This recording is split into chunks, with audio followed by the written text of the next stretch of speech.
Guys, welcome back. Hopefully, everyone enjoyed your break and it's time for the show to resume.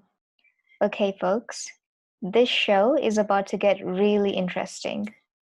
Now we have a pronounced actress, a musician, and a performer. You may know her from her roles in Wanted, Miss Fisher's Modern Murder Mysteries, and also a nominee for the Silver Logie for Most Outstanding Newcomer. She has worked with the Sydney Theatre Company, Beaver Street Theatre, the Bell Shakespeare Company, and Malthouse.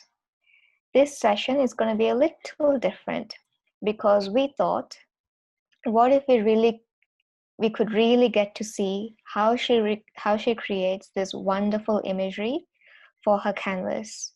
So now, without much further ado, I would like to welcome Geraldine to give a short talk, which will be followed by an interview session with her hosted by Divya.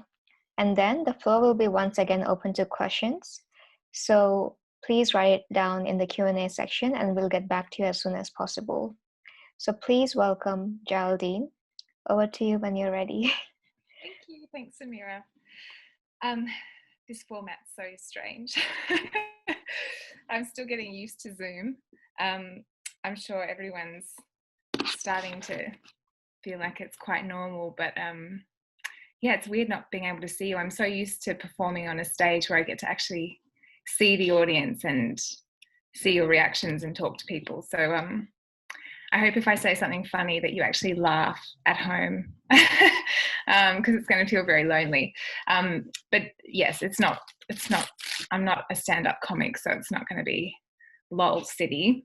But I am an actor and I am a musician and I'm a producer as well. I've produced quite a few short films and music videos, and I'm doing some education at the moment around screenwriting and film directing. So I suppose when you talk about painting a canvas and having a multifaceted life, I have quite a multifaceted life, and I've sort of made a life for myself that allows me to dip my toe into lots of different mediums in the arts industry. And I work full-time in the arts industry in Australia, which feels like a miracle because it's such a small industry and it's also not a very well-funded industry. So I feel incredibly lucky that I've been able to work full-time, but it's been a long journey to get there. And it's a journey that I've sort of really proudly forged myself. But I have been very lucky because I grew up with parents who were very supportive of that. And nobody, I mean, there might have been a couple of times where I think my grandparents probably hoped that I would get a degree in something that wasn't an arts degree or a performing arts degree, just as a backup. But I was never pushed to have a backup plan. I think my parents recognized that I was talented at drama and music when I was quite small, and they encouraged that in me, which I feel very grateful for. And so I was able to explore that with a lot of freedom. But I think I was also blessed with, and I say blessed because I do think it's a blessing. I think I was blessed with a lot of anxiety and perfectionism, which I don't think are necessarily good qualities in terms of your health and well-being, but they have forced me to be incredibly proactive in my career, in a career that is often, it's very easy to wait. As an actor, you're reliant on other people to give you work in order to do your job. In other art forms, if I was a painter, for example, I would be able to create pieces of art in whatever time frame I wanted. And, you know, you might have a gallery asking you to create a collection for a certain exhibition, but you are the driving force of your work. And as an actor, you're serving other people's stories, and yeah, you're reliant on people to offer you jobs. And so a lot of the time it can feel quite disempowering, I suppose. And so I feel like my anxiety has actually helped me a lot, because I'm always looking for something to do. And that's probably what's led me to exploring music and producing and directing and screenwriting and other facets of my industry, because I want to work. I like being busy. I like having things to do. And that's been a really important part of my life.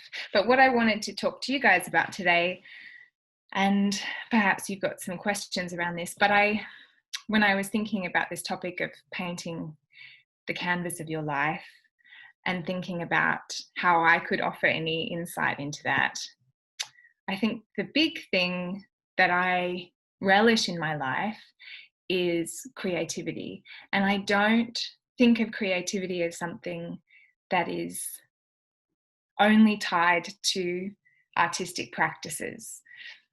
Obviously, art and music and dance and film and television and theatre are full of creativity, and that's what you normally think about when you think of creativity. But every single job in the whole world requires creativity to do it well. And I truly believe that every single human being requires creativity in their life in order to feel like a whole, well-rounded, fulfilled human being. So what is creativity? What is it? What is this sort of ephemeral power that we have, that we all have? It's the use of your imagination, and original ideas that come from that imagination to create something new, to create an object, or to create a person. I mean, having a baby is the kind of ultimate form of creativity. It's to create a new way to solve a problem. It's implementing new solutions to solve those problems. It's developing new strategies to cope with changes in our world. I mean, the fact that we're doing this over Zoom, I mean, Zoom's become a great source of creativity because we've had to come up with new ways of being able to connect to each other when we haven't been allowed outside of our homes. It's telling a story, and I don't just mean a book or a film. It's telling any kind of story about how we live our lives in a new and unique way. And so if you think about anything that is new or unique, inherently that comes with uncertainty and fear. It requires a lot of bravery in order to back yourself and back your idea, because anything new will come up against skepticism and fear of the unknown. It will come up against rejection. That's just a given. Even if it's the best idea in the world, people will reject it because people are afraid or they don't have a context for something new. And creativity also requires you to be uncomfortable and to sit in a place of uncomfortability and to allow others to be uncomfortable and be okay with letting them feel uncomfortable and knowing that it's not a reflection of you and it's not a reflection of an idea being bad. So as much as we sort of think of creativity as something sort of, I suppose, maybe whimsical or joyful and positive, which it should be, and it is, I think it requires a lot of bravery. And I think that I've found the way to access that bravery for me, not just in my work, but in all facets of my life, has been to sit in stillness. And so I know that you've just done a meditation, I think, just before the break. And I was lucky enough to grow up in the Heartfulness tradition. My mum's been practicing it since I was about 18 months old. So I grew up around meditation and knowing what that was and having that be part of my life, and also kind of rebelling against it because I grew up in a very kind of white suburban area of Australia, and nobody's parents who I went to school with were meditating, so it was weird. But I'm so grateful for it now because it's given me this tool that immediately lets me access this place of courage. And I'll talk about that a little bit later. There's a wonderful book that, if any of you are interested in creativity and this idea that I'm talking about, Elizabeth Gilbert, who wrote Eat, Pray, Love, which is it's a fun kind of novel. She wrote this excellent book about creativity that I think is probably the best thing that she's written, called Big Magic. And if any of you are interested in anything that I talk about in this talk, I urge you to find the audiobook, read it. Sometimes I listen to it as I'm going off to sleep because she reads it and she's got a really wonderful voice. But she's got some great ideas about creativity that I think are quite revolutionary, because especially in terms of art practices, there's been this history of believing that you have to be this kind of tortured artist, which I think is crap. And I sort of always have railed against that. I don't think you need to be angst-ridden in order to access the creative part of yourself. I actually think it's the opposite. I think you need to be relaxed and in a state of joy. And she talks about this a lot.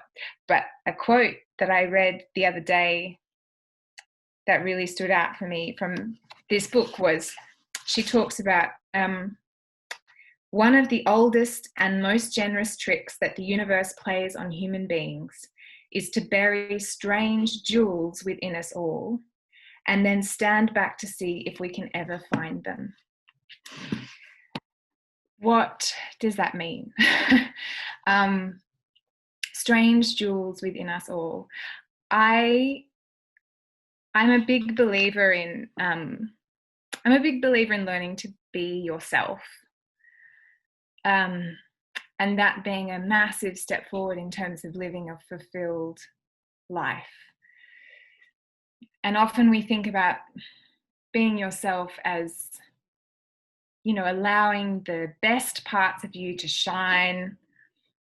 And maybe other people don't quite understand it, but it's the stuff that you really connect to within yourself. I think that's very true. I also think there are things within us that maybe we don't quite understand yet. I know I'm 33. It was my birthday the other day, so I've got to remember that I'm 33 now. And I know that through my 20s, I really struggled with some, what I call the kind of shadow parts of myself that I didn't understand, I didn't like very much. I didn't know how to access or use. The things about me that felt weird and uncomfortable. And it's taken a while for me to realize that being myself and learning how to be myself in the world with other people requires me to sit with those parts of myself that maybe I don't like very much and allow them to be, because I think the longer you suppress something, the more power it builds up. It's like a pressure cooker. And it will come out in ways that you don't necessarily have control over. And I sort of, I went the kind of full immersion into my shadow self, and I made a short film about it, a dance film. I'm not a dancer at all, but I decided that I wanted to learn how to dance, and I was going to make a short film about my shadow self. So that was my expression of it. But I think in order to really feel like you're a multifaceted person who is able to exist in the world with bravery and courage in order to be creative in your work, whatever work you choose to do, you have to be able to sit with yourself, including all the parts that maybe you like to hide from other people, that maybe you are in denial about. Because I often think that these parts of us, we might be a bit afraid of what they look like, but they can often be the most interesting things about us. And in terms of living in this world where there's so many people and there's so many people going after the same sorts of jobs, and there's so much pressure to sort of stand out, I suppose. The best way to do that is to be unique in a really authentic way. And I encourage you to explore those places that may have come up in that first meditation that you did, where you feel uncomfortable, or when you notice yourself kind of maybe censoring yourself around your friends because you're interested in something that they're not interested in. I encourage you to be curious and explore those things that make you different and unique, especially from the people that you spend the most time with. And that can be the hardest part.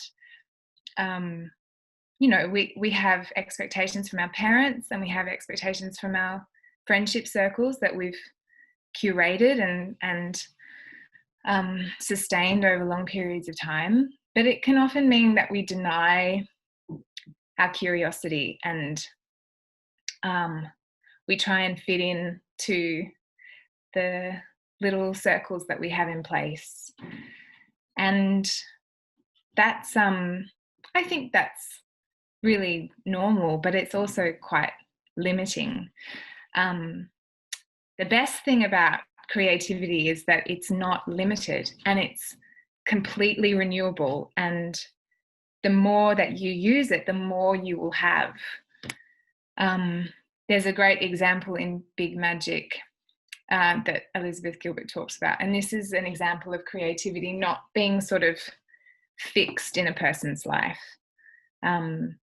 She talks about this, I think she was about an 80-year-old woman who decided around her 80th birthday that she was fascinated with a specific era of pottery in like Mesopotamian history or something. And she researched it for about 10 years until she was about 90, and she became the world expert in this particular kind of pottery. She wrote theses about it. People would come to her for quotes and advice and research. In her 80s and 90s, which I just think is such a wonderful example of never letting yourself become stuck in the patterns that you set up for yourself. And this is a youth seminar, so I mean, my goodness, we have so much time. We have so much time, and it's very easy to feel like when you finish school, I think, or even when you finish a uni degree, this is the path that you've chosen, and that's all you can be interested in for the rest of your life. I encourage you to always be curious, and it might feel strange because other people around you might not be doing it, and you want to stay focused on the work that you've trained to do, and you want to get your 10,000 hours experience. But I do think that we have to tap into those parts of ourselves that bring us joy in order to really be in our lives. And I know for a fact that creativity brings people joy. Creating something new is one of the fundamental building blocks of being a human being. We want to create, and it might not be through your work. I mean, like I said, I think every job is creative, but there may be other curiosities that you have that sit outside of your job. it doesn't always you don't have to do what I did and follow a creative, a very obviously creative path in your career. That's not for everybody, and my goodness, it's very hard and lonely sometimes. So I wouldn't always suggest that. Don't like drop everything and suddenly decide you want to be an actor, but you might want to be as well, and that's great. But you know, you might have some slight curiosity about ice skating or about pottery or puzzles. I don't know. This time of COVID-19, with everybody being at home, I'm sure that there's been a lot of boredom for people at different points. And sometimes boredom is fantastic because it forces you to be creative and to tap into that childlike mentality of coming up with something to do. You know, before, I don't know how old most of you are, but when I was small, we didn't have iPads and we had TV, but I spent a lot of time outside just making up stories by myself. And looking back, I go, well, of course I was going to be an actor. I just lived in this sort of fantasy world where I talked to myself a lot. But that kind of childlike curiosity and childlike imagination, often being able to access that again, that can lead you to a hobby or an interest that that brings you a lot of joy, that allows you to be courageous in your life, and that helps you be more creative in all areas of your life, which allows you to have this really rich, textured existence. I think I'm heading up to the half an hour mark, which is amazing. I thought I wouldn't have much to say, but I really love talking about creativity. There's one more thing I want to say, and then maybe we can have some questions. And there was a little exercise that I wanted to do with you as well. But one big thing I want to say is that, and something that I've really had to wrestle with, is that even if you're talented at something, even if your curiosity leads you to something that you enjoy and that you feel like you might be good at, you're not going to be good at it all of the time. And that's part of the joy of it, and that's part of the journey. And that's something I've really had to wrestle with because I'm a perfectionist. There's been things along the way that I've given up on because I wasn't good at it straight away, which is not the best and most admirable quality, but it's true. Violin, tap dancing, that was when I was small. There's been other things when I've been older as well. Tennis, I watched the Australian Open and I thought I'd be excellent at tennis, and I was rubbish, and so I stopped straight away.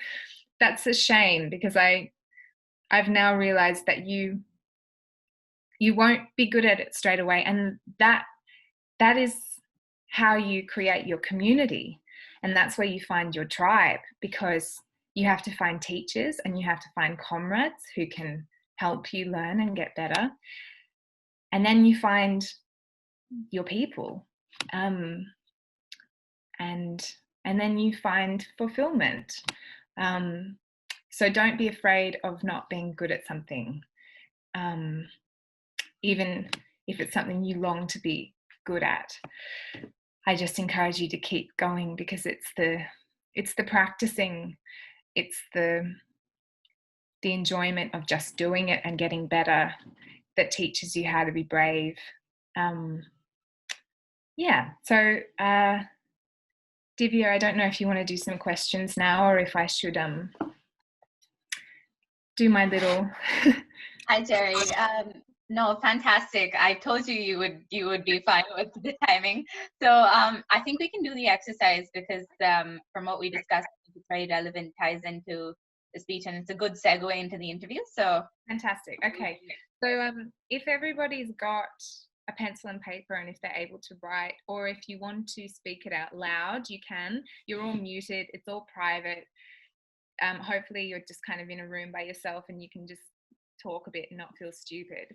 But I just this is a little exercise about uncensoring yourself.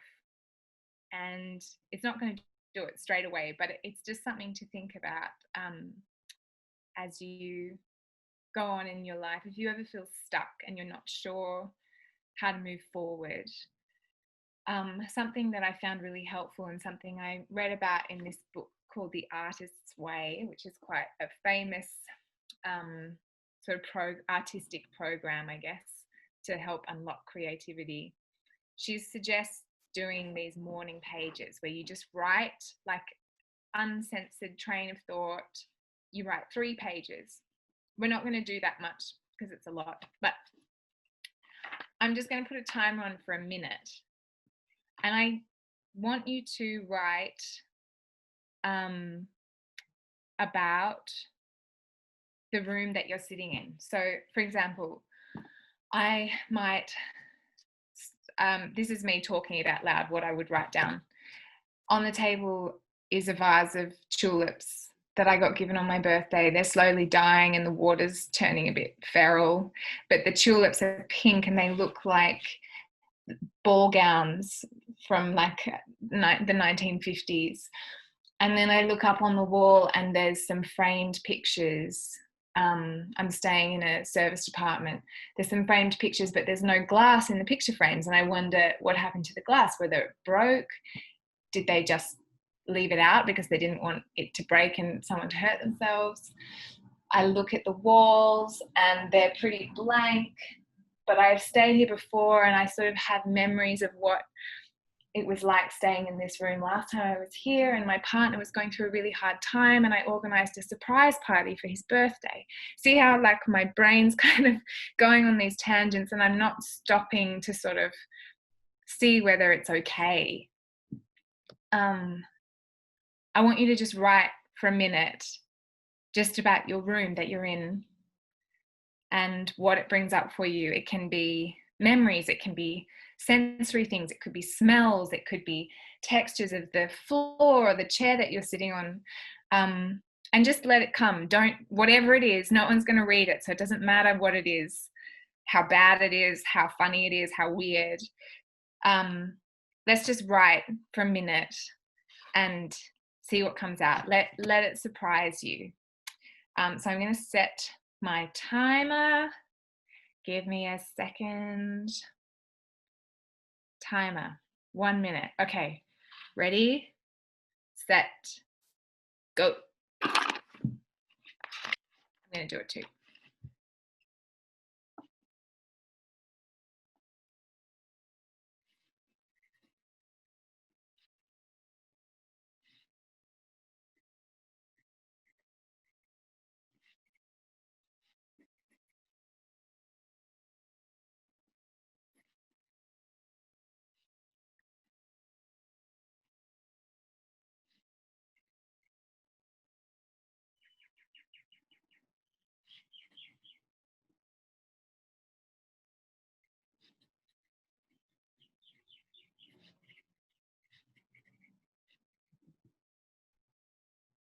Remember, there's no right or wrong.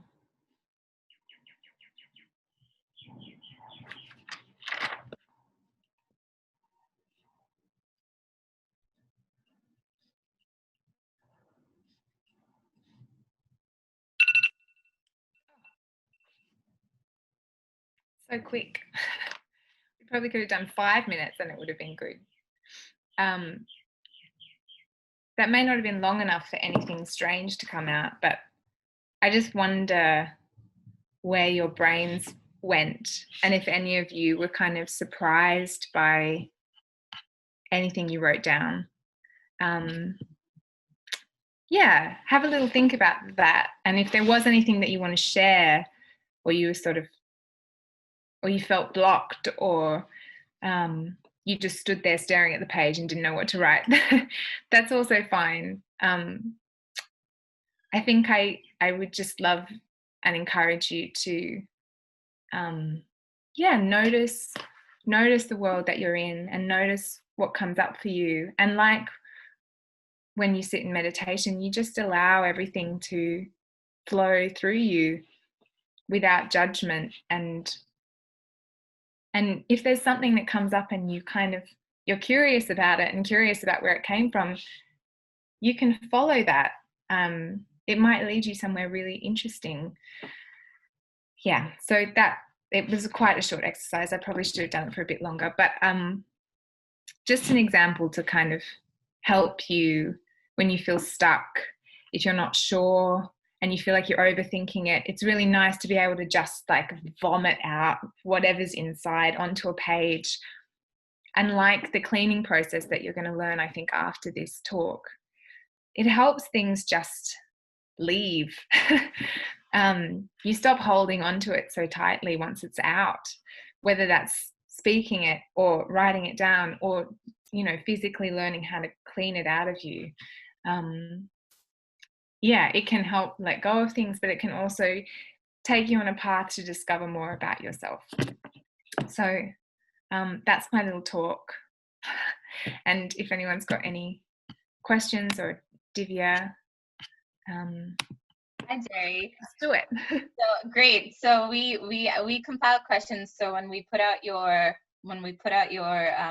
poster, your creatives, we said that we're going to have an interview with you. So if anybody wants to send something beforehand, and so I've compiled a little bit of an interview, if you don't mind, and we'll spend a couple of minutes on each question and just try to get through as many as possible. We actually got some really good questions, and I've noted down some things and how it relates back to what you were speaking of. And so, you know, there's this saying that life happens for you and not to you, right? So I thought that was so beautiful in the way that you actually said that your experiences with your perfectionism and your anxiety were things that actually, when given the right direction, helped you out. So when you look at what a lot of us face in our daily lives, with the amount of information hitting us at the pace at which it hits us, is like writer's block or worker's fatigue. And this can happen regardless of what profession you're in, right? But being in the creative industry, that's where you're most susceptible to having any form of artist's block. Yeah. So how do you, so apart from like, so this stream of consciousness technique, sometimes when we're so blocked, that itself can be, you just don't know where to start, as you said, right? Like you choke. So can you touch a little bit on how you have dealt with this artist block in your life, and if you've ever, you know, come across it? Oh, all the time. And it's usually exactly as you say, there's an overload of information, there's an overload of pressure and expectations you're putting on yourself or that other people are putting on you. I'm someone who also says yes to things quite a lot and overcommits, which I think is another habit of being in an industry where you're freelancing all the time, and lots of different industries have that, but you feel like you're sort of constantly like foraging for work, so you never want to sort of give away an opportunity. And I've slowly learned to put boundaries in place and say no. I think there's so many ways you can deal with a block, and often, unfortunately, in the past, sometimes I'd get to the point where I'd literally become unwell and I'd have to just stop, and like I'd get a cold or the flu or something, and I just like have to be in bed for a few days. And that was the only time that I was able to kind of stop. And you don't want to get to that point, because obviously it's unhealthy. I mean, it's almost comically simple, but like going for a walk and not taking my phone,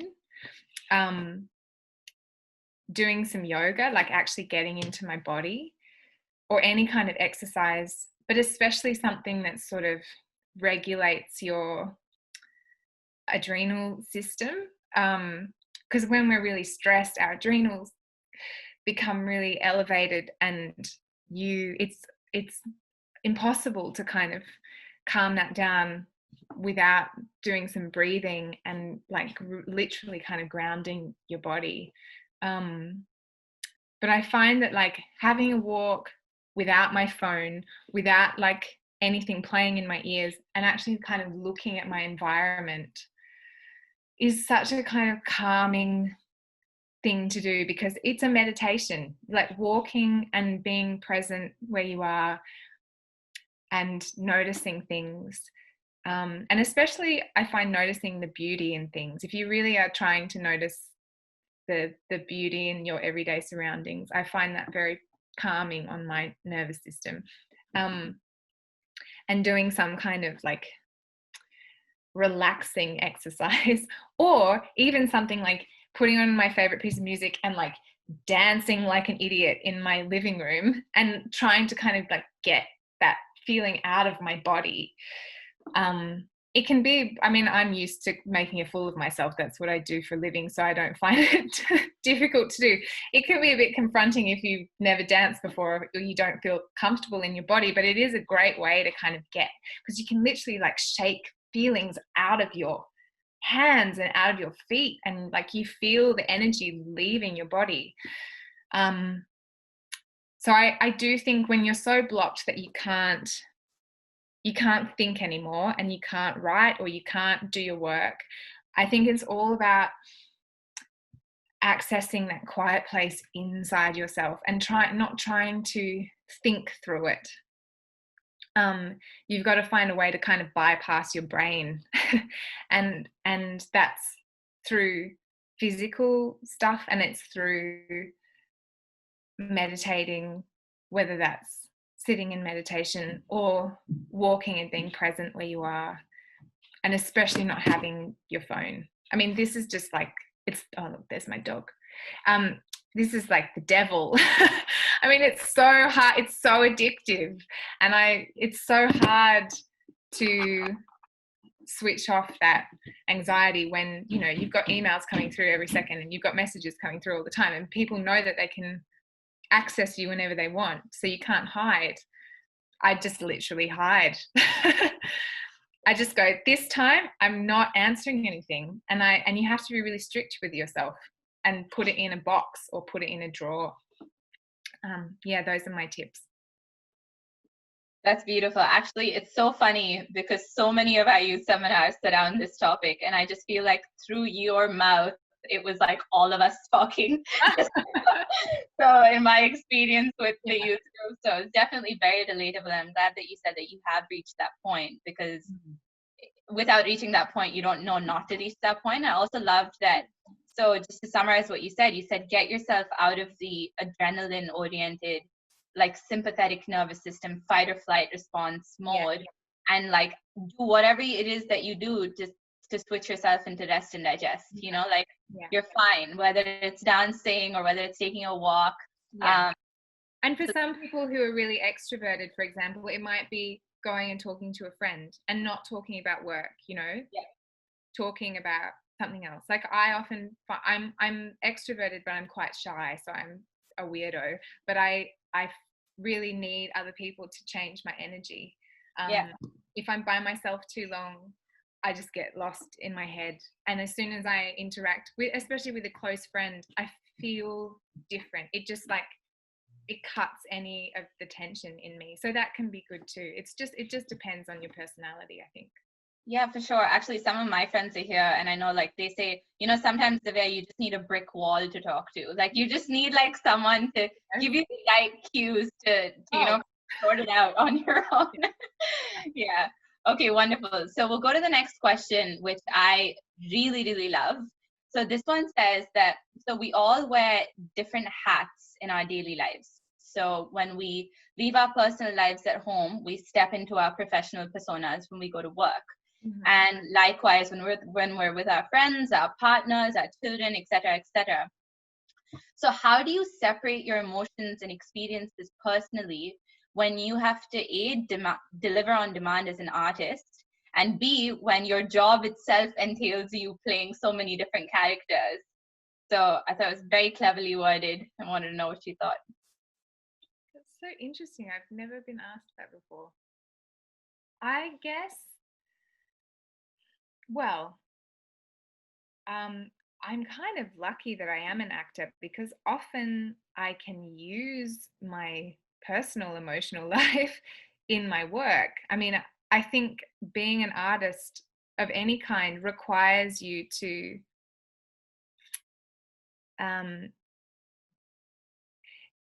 you're basically articulating your emotional experience of being a human being every time you make a piece of work, whether you're, you know, a musician or a sculptor or an actor. Even if you're telling someone else's story as an actor, you're still creating the character. And so through that character, you're using your emotional palette and your experience of life, and then your imagination and research that you do to create this person. So I'm lucky that a lot of the time, for example, if I'm feeling a bit frazzled or stressed or I'm upset about something, I will often get an opportunity through my work to express that maybe sadness or frustration or anger, because a lot of the stories that you tell they're always going to be heightened, because otherwise why bother telling the story? I mean, it's not going to be interesting, you know. Some, like, as a character, you've always got to go on quite a big emotional journey, because if everyone was just happy, there'd be no point in telling the story. So in that way, I guess it's quite cathartic that I get to do that. But you do have to, obviously, you know, if you are playing a happy scene or a romantic scene or something, you can't be angry. Like if you've had a horrible day or you've just had a fight with somebody, you can't bring that into your workplace. And again, I think my process for doing that and being able to let go of my personal experience and be in the moment as a character, or be presentable in a meeting, or be charismatic in an audition or something, it's really about breathing. I think a lot of what we learned at drama school was all about your breath creates emotion, and you know, you can make yourself seem like you're about to cry just by changing the way you're breathing. And you know, before I kind of logged onto this Zoom, I was feeling a little bit nervous because you know, you're nervous. And so I could feel my breathing kind of get quite high up in my chest. And it's just about like learning how to feel that in my body. First of all, you have to notice it, because when you're stressed or upset, it's very easy to get lost in the kind of swirl of emotion, and you're not able to kind of sit outside and go, like my shoulders are up here and my stomach's doing this. So I guess that was one great thing about drama school, and also about learning to meditate at a young age. I have a good awareness of my body and what it's doing. And yeah, being able to change your breathing and like take deep breaths, or do, you know, like those yogic nostril breaths that really actually switch your nervous system into a different gear, that can be incredibly helpful. I think also, like, for example, the sort of nervous thing, you know, like often before meetings or any big like job interview or something, there's fear and there's nervousness. And one thing I got taught at drama school, because you know, there's so many nerves before you walk onto stage to do, especially doing theatre. It's live, there's hundreds of people there. That nervousness and excitement are sort of the same thing. They manifest in the body in the same way. And if you can actually tell yourself that you're excited rather than nervous, if you can believe that, and that takes imagination, and you really have to kind of believe it, you can kind of overwrite that feeling that, oh my God, I'm so nervous, I'm going to stuff it up. It can be like, I'm so excited, I can't wait to do this. And it might be that you're faking that for a little bit, but it really can shift that. And I think you know, with sadness, that's hard, but that can be like, you know, when you're sad, you're so open and empathetic. Like if I'm crying about something, anything will make me cry, you know. And that openness, you can lean into that and feel empathetic about your surroundings and the people that you're with. Anger's hard because it sort of radiates through your whole body, but again, like that's one that I just have to literally physically try and get out of myself before I, you know, if I was angry before I walked into a job, I'd really have to kind of physically like go for a walk and shake it out. And I think it's just about giving yourself time to reset, and having either physical or mental things to help you reset. But it's a really interesting question, and I guess it's something that I sort of unconsciously do now, because like when I'm filming something, you're often jumping between scenes and you're not filming in chronological order. So, you know, 1 minute you're kind of, it's the end of the film and you're crying, and then the next minute it's the beginning and you're falling in love. And it's quite a weird place to be in, but I do think it's like a muscle that gets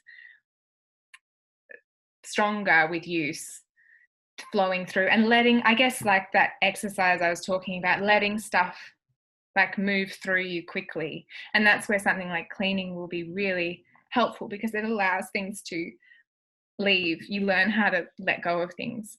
Yeah, I don't know if that answered it, but no, that's beautiful. Thank you. Like, fake it till you make it, you know, that's like the youth dogma. It's like, you know, if someone tells you you can't lift that weight, just pretend like you can. my whole job is faking it. Faking it until it feels real. Yeah, for sure. Yeah. So if I may just ask you, can you answer, I know we're 2 minutes over time, but since I don't know when we'll have you next, I feel like I just need to take the privilege of asking you just one more question. Yes. So because this is again very relevant to everything that you've been talking about. So you are obviously someone who, you've got a very sure identity of your own, right? Like you've had your career influence your personality, but you are who you are. And I love that about you. Like, I mean, if your birthday was yesterday, you still showed up at the meeting for a bunch of youth kids who are trying to organize a seminar. And like, it means so much that you're such an amazing person. And a lot of us feel that the careers that we choose, sometimes we have to compromise who we are for the job.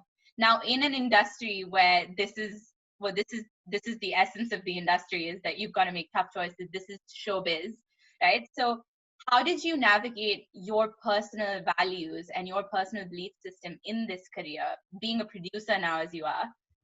Yeah, well, I think that last point, becoming a producer, I mean, this is like me starting to really take control of my career and move into a space where I'm able to make decisions rather than just following orders, I guess.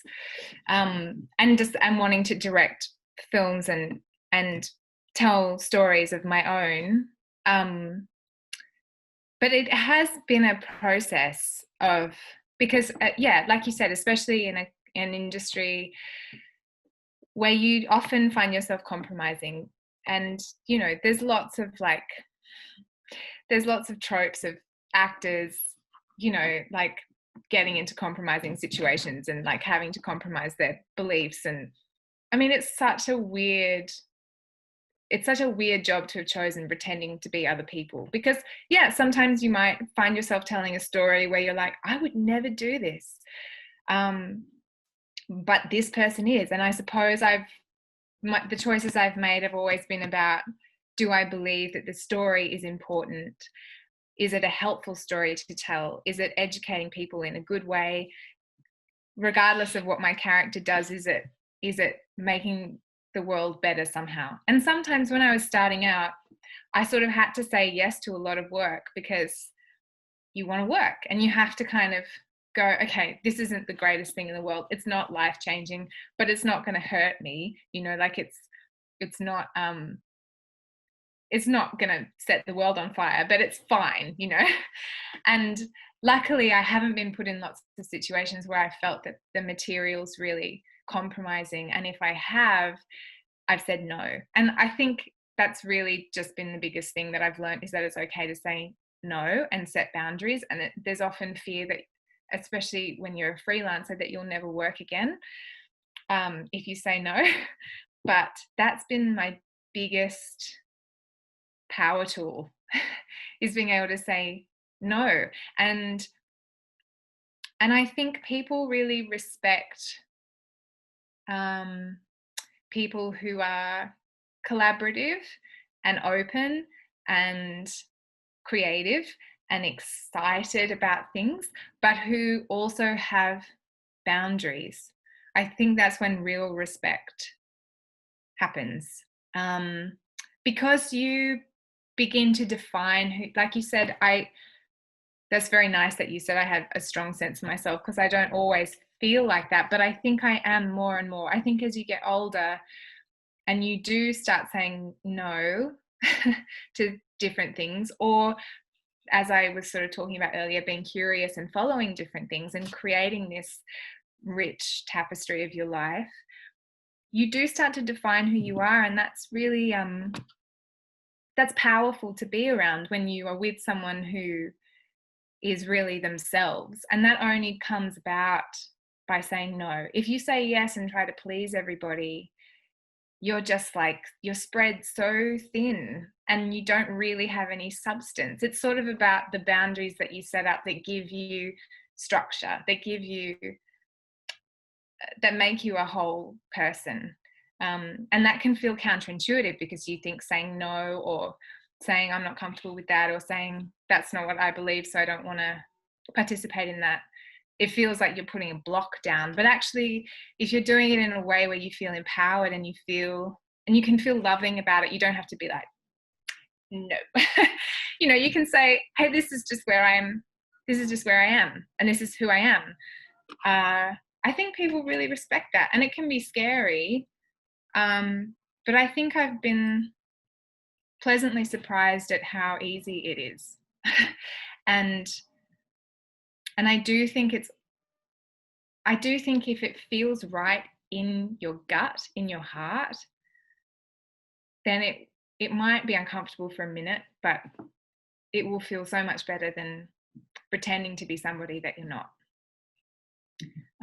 Because that just sort of eats away at you, and you become kind of like unmoored, you don't have any anchor point.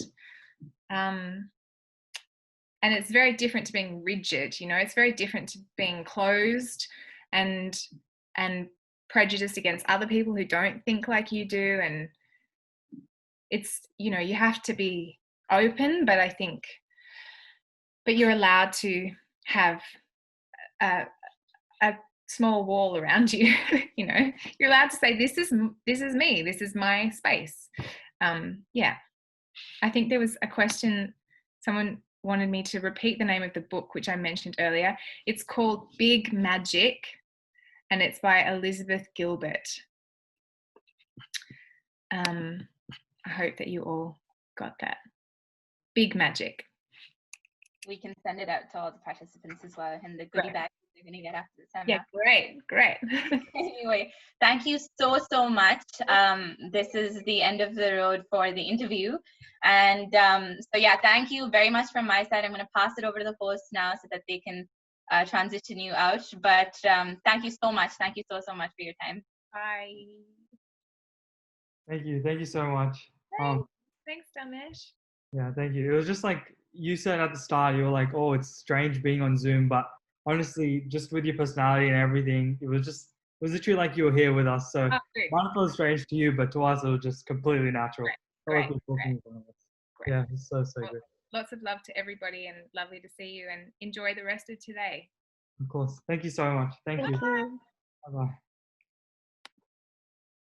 Now I wanted to hand over to Samira, and she'll be walking through the rest of our program for today and moving on with the show.